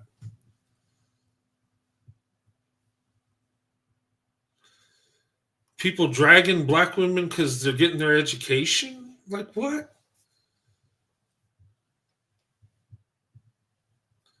It's like they're trying to shame them, but then keep them from opening up their options. I don't understand that.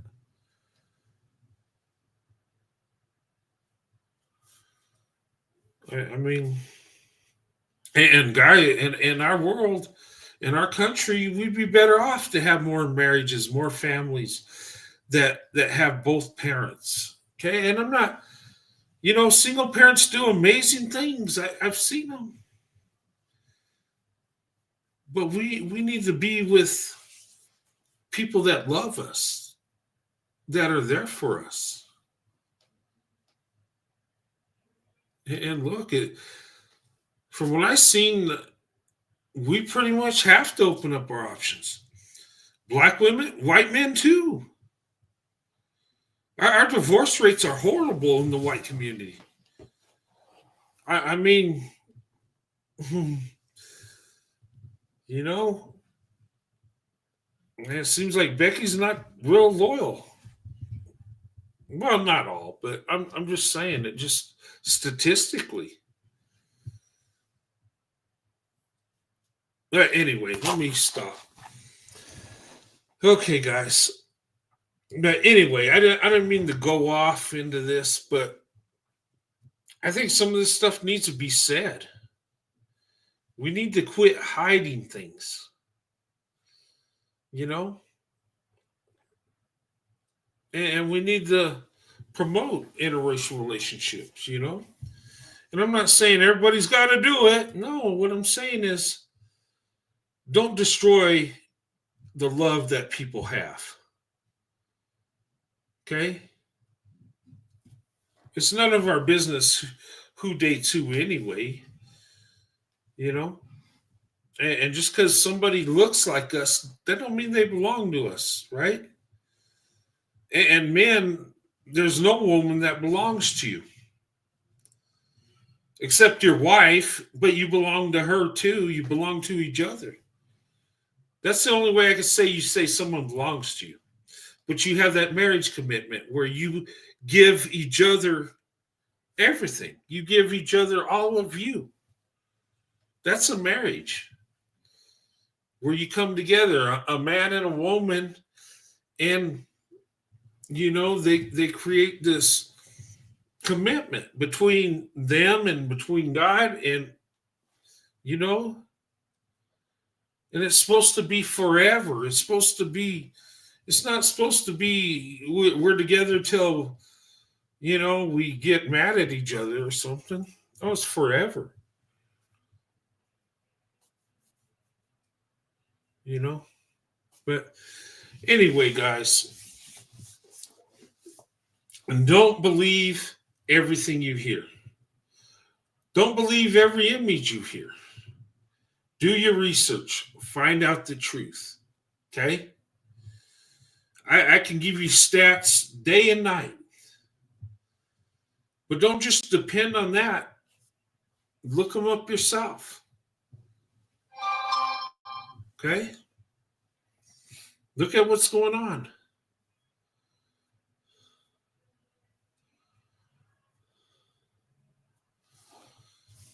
What's that? Everybody don't have a spiritual eye to see things. Everybody don't have the gift. Yeah. I've been blessed to see the beauty in black women. But you know what? I think it's because when I was a child, the love I could feel from black women, it set my path forward, and I've never looked back. And I got, guys, I tell you about the babysitter I had when I was 4 and 5, and that young lady, you know, and look, maybe it's because she gave me candy and called me big guy, you know, and that meant a lot to me. I know that sounds funny, but you know, and she did that, and she'd play with me. I thought she was the greatest person ever. I loved that young lady. Now, as a child, I wasn't thinking about how she looked, and that wasn't even a thing. I just wanted to be around her because I felt love. And it was like kind of like a motherly type love, you know, like you just felt comfortable.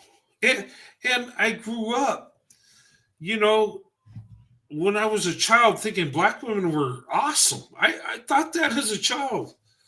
And I just grew up, and I've always had that love. I've always,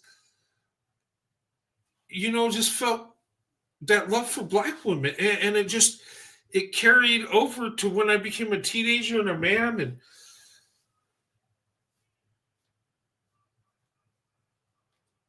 And I don't know why other people don't see it. I don't. I can't. I don't get it.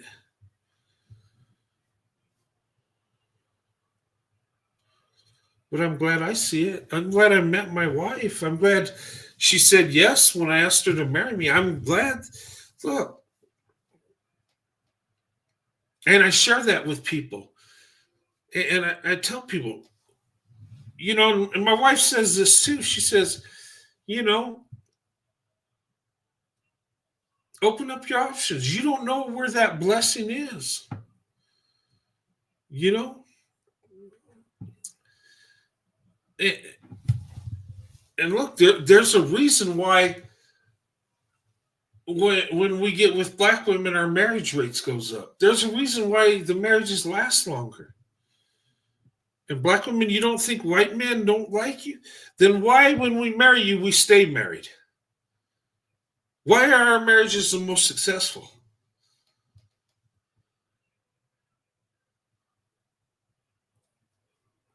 I'm just saying.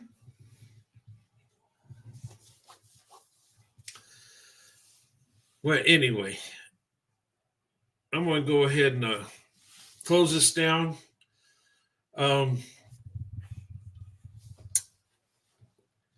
Guys, I got to do a prayer meeting. I haven't had one, but I just haven't been feeling right.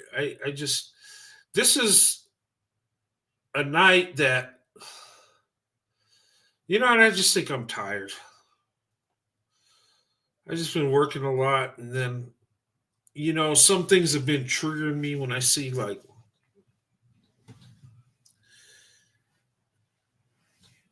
I don't know. Sometimes you just got to step away from this. But, tonight's one of those nights in a while. I felt pretty good to do a show. Felt pretty good to come up here and talk to you guys, show you some videos. Clown around on Becky and Karen a little bit. And I don't hate white women. Just because I make fun of them, they make fun of me too, so it's all good.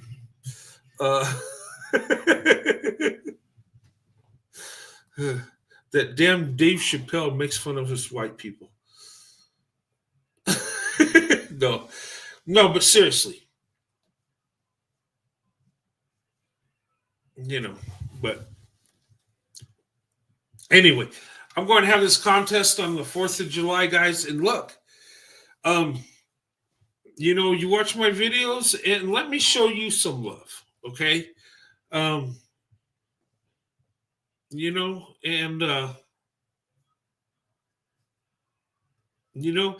start watching some hockey. Get into hockey.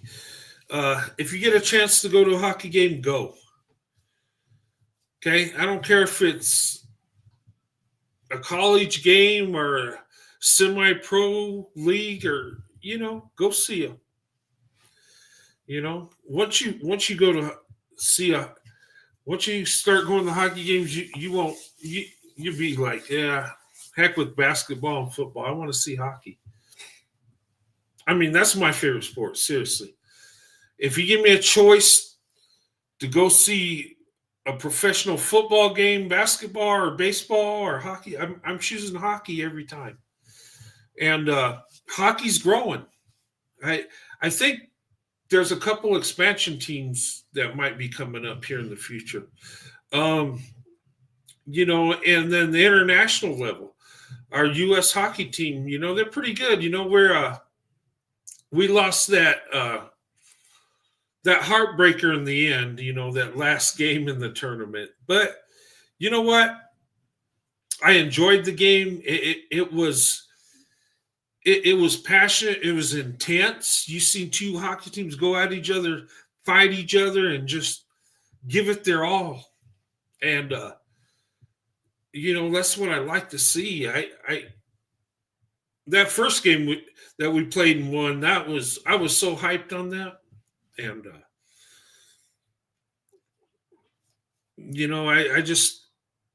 I could get into I could watch any team play and get into it, even if the two teams ain't a team I really like. I can enjoy it.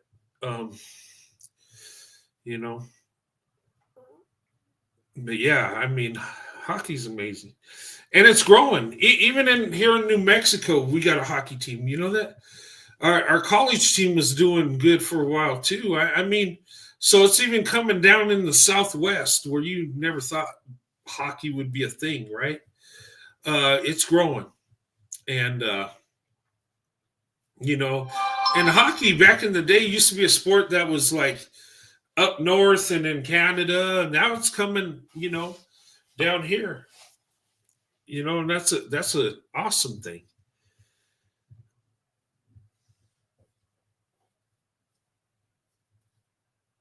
What's that? Lots of tension in the game from the clips I saw. I was always wondering why it's okay to fight and not other sports. Well, that's just how hockey is.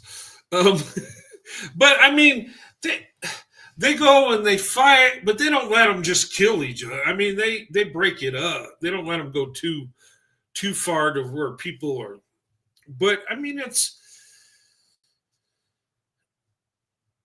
sometimes, and there'll be games you'll see where there's no fights at all. I think that was the first fight internationally in 20 years.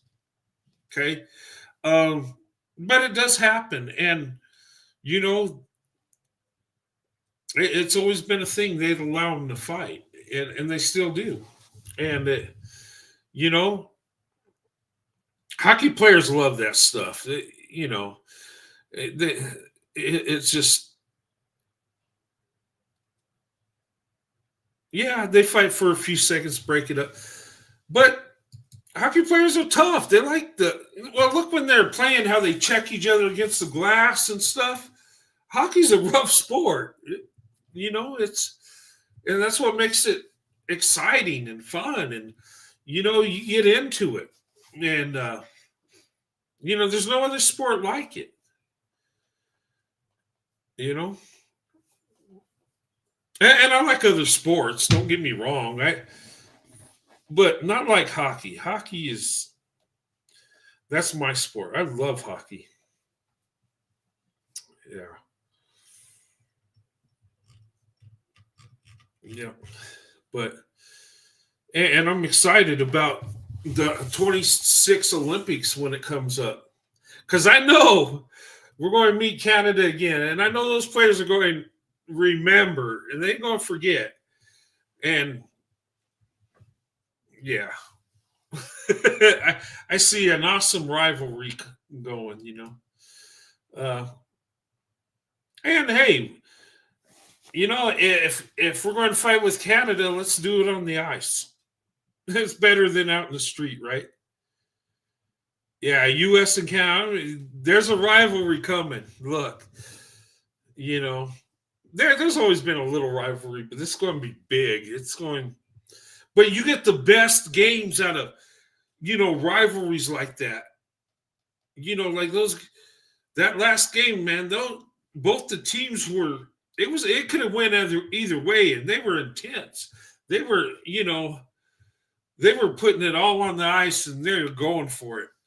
And even though we lost, I was like, well, dang it. But I enjoyed the game, though. I didn't enjoy the loss. We're going to have to, next time we'll beat them. We'll take care of that. But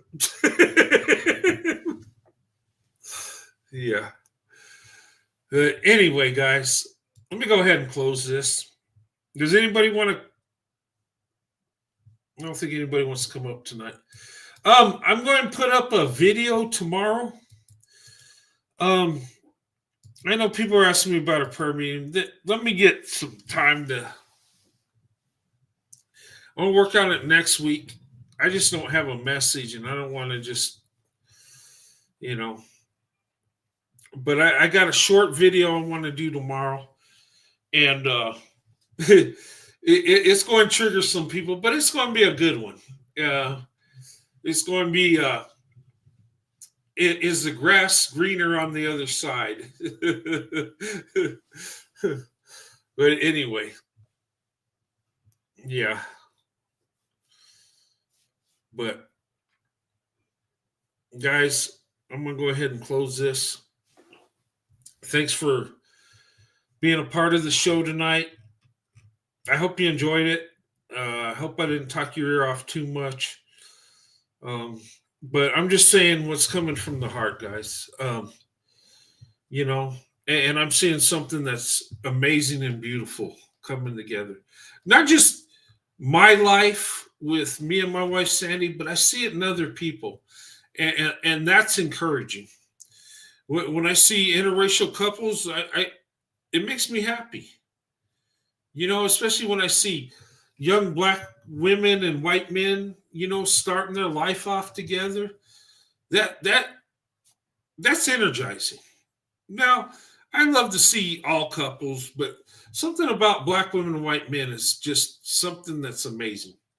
It just looking at it just looks beautiful. It just looks like it's just meant to be, and I look at my life with my wife and I'm just like, people don't understand what we have.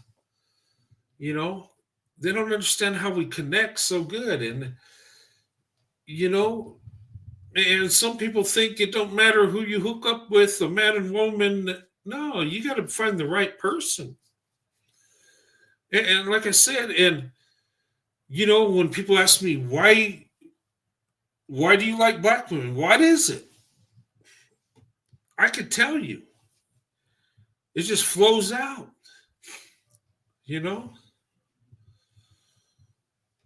And just the things black women do are so attractive. It's like, that black women are so resilient, and it's like they make things happen. It's like, and with my wife, and, she's done amazing things to where I'm just like, wow. And black women have amazing character. They do. I mean, all they go through and still come through somehow, some way. Well, if I'm in a marriage, I want a woman that's resilient, that has character, that has a big heart, that has a lot of emotions, that's passionate.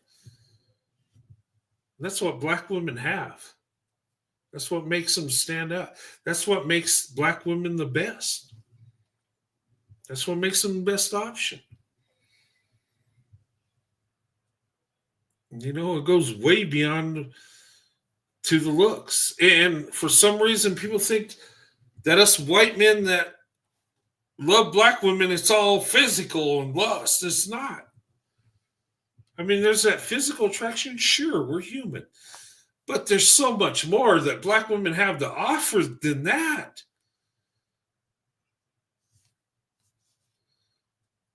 I mean, telling you, she'll make you better. She'll uplift your spirit, motivate you. And the black woman's love is so powerful, you won't even know. You just do better. And it's like, once she touches your heart, your focus is on her and her alone. Tell you, my mission in life is to make my wife happy. That's what I live for. When I go to work, when I come home sore because I worked a long day, when my back hurts and my leg hurts, sometimes I come in so sore, I'll just get in the tub in hot water and just sit there.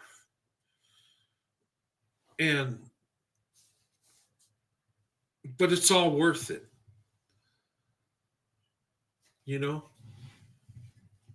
It's all about my wife. She's a treasure. She's a prize. And I live to make her happy, comfortable. And her happiness is my mission in life. Really is. Okay, Beverly. Good night, Beverly. Good to see you, young lady. I hope you enjoyed it.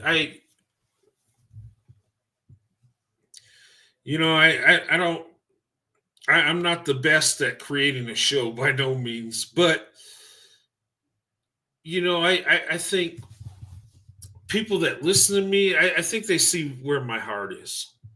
And and I just want to share that with you guys. I want to show the truth and how you can have a successful marriage and a successful family while opening up your options. And me and my wife have had that. We got kids and grandkids now. Our family's growing, And the beautiful thing is, and I talked to my wife about this, it started with just me and my wife, Sandy, back in 94. And then our daughter was born, then our son, then our other daughter, and then our daughter got married, and now we have grandchildren, and our family's growing. And it's neat to see a new member of the family come into this world. And it's like, and that's a blessing, and there'll be one day I take my last breath. And when that day comes, I don't look forward to it by no means, but it's going to come. Okay. There'll be one day that it's my time. Okay. There'll be that one day that God's going to say, that's it. It's done. And when that day happens, I just like it to be where I have my wife, my kids and grandkids and great grandkids.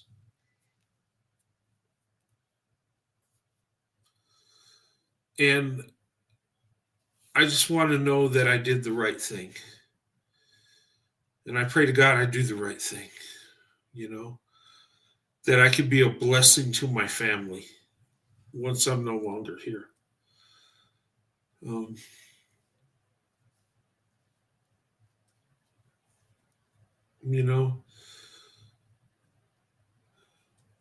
But anyway, guys, thank you for joining me tonight. I'm going to have to go ahead and close it down. I hope you enjoyed the show. And I'll be talking to you soon. Look out for my video tomorrow. I don't know what time I'm going to do it. I'm going to try to do it around noon-ish. But there's a video I want to make. And it's just going to be a short video. But there's some points I want to make. And it's been running through my head all day. I just want to make it so much. I mean, I want to do this show too. But this one, I feel I really need to make this point on this one. And, But anyway, guys, you guys have a good night. I'm going to end it in a prayer because I think prayer is important. And if you bow your heads, Lord, thank you for letting me do this show tonight, Lord. And I just pray that more Black women, white men, Black women, non-Black men would open up their options to each other. Lord, we know the marriage rates and how Black women outnumber Black men, Lord. And I pray that you give Black women the option to be with whoever they want to be with and be with the best man that you have to offer, Lord. And help Black women climb to the top where they belong and not have to go through the hurt that Black women have gone through, Lord. And I just pray that you bless these beautiful ladies and, just pour a blessing into them, Lord. And please help us come together on another show, Lord, where we could have a blessing and talk about marriage and family and be successful within our marriages.